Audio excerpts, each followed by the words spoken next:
जैविक खेती का रकबा लगातार प्रदेश में बढ़ रहा है। केमिकल युक्त खाद को छोड़ किसान अपने ही खेतों में ऑर्गेनिक तरीके से खाद तैयार कर रहे हैं, जिससे उन्हें काफी फायदा हो रहा है। झज्जर के सैलंगा गांव के प्रगतिशील किसान भीम सिंह डागर ने बागवानी के क्षेत्र में कई आयाम स्थापित किए हैं।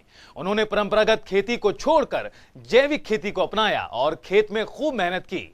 इसी का परिणाम है कि भीम सिंह के खेत से उगे उत्पाद दिल्ली और गुरुग्राम में खूब बिक रहे हैं। पेश है आपके लिए एक विशेष रिपोर्ट। झज्जर के सैलंगा गांव के प्रगतिशील किसान भीम सिंह डागर, जिन्होंने बागवानी के क्षेत्र में कई आयाम स्थापित किए हैं। भीम सिंह डागर ने 11 साल पहले परंपरागत खेती को छोड़कर जैविक खेती को अपनाया और खूब मेहनत की। साथ ही खेत की मिट्टी को केमिकल युक्त खाद और कीटनाशक से मुक्त कराया। इसी का परिणाम है कि भीम सिंह के खेत से उगे हुए उत्पाद दिल्ली और गुरुग्राम में खूब बिक रहे हैं। हर दूसरे दिन भीम सिंह के खेत में तैयार सब्जियां और अन्य सामान दिल्ली ले जाए जाते हैं। साथ ही अच्छे दामों में उन्हें बेचा जाता है, जिससे उनकी आय भी कई गुना बढ़ रही है।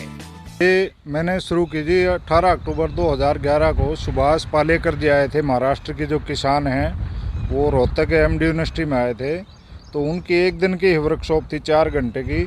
तो उस वर्कशॉप में हम 2 किसान गए थे, एक मैं एक राजेंद्र रुड़ियावास से हैं।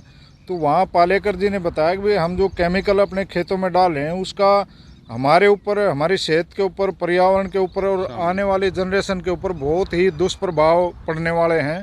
तो उनकी बात को सुन के हमें एक धक्का लगा कि भाई हम तो बड़ा गलत काम कर रहे हैं। अपनी जब आने वाली हमारी जनसंख्या सुरक्षित नहीं है तो हम ये काम क्यों कर रहे हैं। तो उसी दिन हमने संकल्प लिया था जी आज के बाद में हम कोई केमिकल नहीं डालेंगे।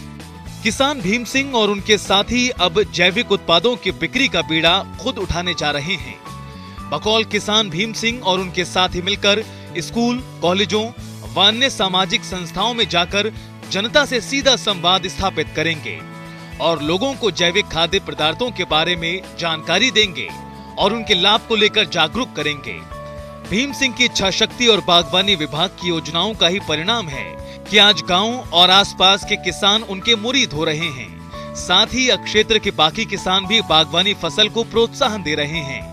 बागवानी विभाग की योजनाएं किसानों को खुशहाल बनाने का काम कर रही हैं और हरियाणा के प्रगतिशील किसान मुनाफा कमा रहे हैं। किसान भीम सिंह ने खेती को न केवल केमिकल युक्त खाद व कीटनाशक से मुक्त किया, बल्कि गाय को खेती से जोड़कर गौ माता का भी मान बढ़ाया। इसमें अहम सहयोग उनकी धर्म पत्नी का रहा है। तो वहीं मार्केट को उनके बेटे संभाल रहे हैं। जहां भीम सिंह खुद खेती का जिम्मा संभालते हैं, तो वहीं दिल्ली और गुरुग्राम में उनके व्यवसाय को उनका बेटा चला रहा है। हर दूसरे दिन खेत से उत्पन्न सब्जियां व अन्य सामान दिल्ली ले जाए जाते हैं और अच्छा मुनाफा वो कमा रहे हैं। अभी जैसे हम एक संस्था के साथ जुड़े हुए हैं, श्री श्री रविशंकर जी की संस्था है आर्ट ऑफ लिविंग। वो हमारी बिक्री में जो है ना बहुत ही 100% सहायता कर रही है। जितना हमारे खेतों में प्रोड्यूस होता है, मेरे खेत में दूसरे साथियों के, हम खुद डायरेक्ट जो उसके आर्ट ऑफ लिविंग के फॉलोअर हैं वो हमारे ग्राहक हैं और हम सीधा उनको जो है ना अपना प्रोडक्ट सेल करते हैं। तो ऐसी संस्थाएं हैं जैसे पतंजलि हैं, दूसरे धार्मिक गुरु हैं। अगर वो चाहें भाई अपने फॉलोअर को कहे भाई आपसे आज से आप रसायन मुक्त खाना शुरू करो, तो एक देश में बड़ी क्रांति आ सकती है। क्योंकि हमारे देश में गुरु को सर्वोपरि मानते हैं और जो गुरु कह देता है वो अच्छा है। तो इन संस्थाओं को भी आगे आना चाहिए किसान की सहायता करने के लिए, और सरकार को भी एक प्लेटफॉर्म देना चाहिए कि भाई जैसे रासायनिक मंडियां हैं उनमें एक कॉर्नर दे दे भाई ये जैविक खेती करने वालों किसानों के लिए है, तो वहां किसान अपना प्रोडक्ट ले जाके बेच सके। झज्जर जिले के गांव सैलंगा निवासी किसान भीम सिंह ने 11 साल पूर्व जैविक खेती को अपनाने का रास्ता चुना था। हालांकि शुरुआती परेशानी को दरकिनार कर आज न केवल वो जैविक खेती कर मुनाफा कमा रहे हैं, बल्कि और अन्य लोगों को भी रोजगार मुहैया कराया जा रहा है। प्रगतिशील किसान भीम सिंह प्रदेश के उन किसानों में शामिल हैं जो प्रदेश के किसानों को बागवानी की ओर प्रेरित कर रहे हैं। साथ ही साथ जहर मुक्त खेती को छोड़ ऑर्गेनिक तरीके से खेती कर अन्य किसानों को भी इस तरह खेती करने के लिए प्रोत्साहित कर रहे हैं। तो वहीं हरियाणा सरकार ऑर्गेनिक खेती को बढ़ावा दे रही है। हरियाणा सरकार ने प्राकृतिक खेती को बढ़ावा देने के लिए 2 अहम निर्णय लिए हैं।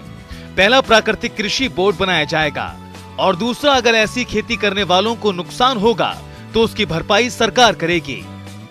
जनता टीवी के लिए झज्जर से श्याम अहलावत की रिपोर्ट।